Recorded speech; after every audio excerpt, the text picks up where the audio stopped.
My name is Heather Byers. Some of the basics of professional communications are really just learning to be comfortable with yourself enough to talk to others.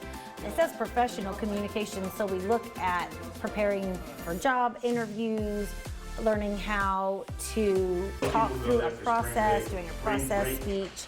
So that's kind of like the basic idea of professional communications is just that you're going to have to talk to people the rest of your life. You might as well learn how to do it well. I think the most important thing to learn and absorb is that you are capable. I think a lot of people come into professional communications and any sort of speaking, and I can't speak in front of people and I don't want to get up in front of people, but you are capable of speaking in front of others and doing it well. You may not always like it, but you are capable of doing it.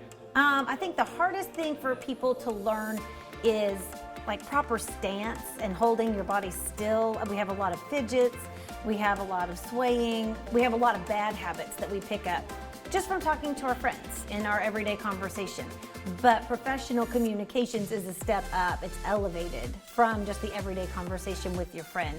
And so the hardest thing to break is people's fidgeting, bad habits, putting our hands in our pockets, looking down, different things like that.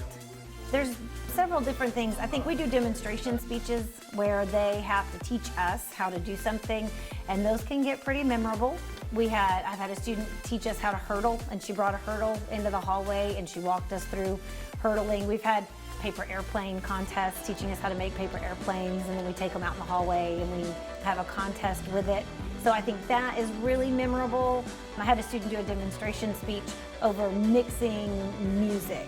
Not being a DJ, but like mixing music and doing stuff. And he brought in these he brought in his machine, like his laptop and speaker, and like showed us things, and I would never have known that about him had we not done that speech in class. And I also think at the end of the semester we do a lip sync. So that's just a fun, silly one, but it's pretty memorable as well. I love learning about them. All of our speeches deal with something about them for the most part, and it's so interesting and fun to learn about these students and their backgrounds.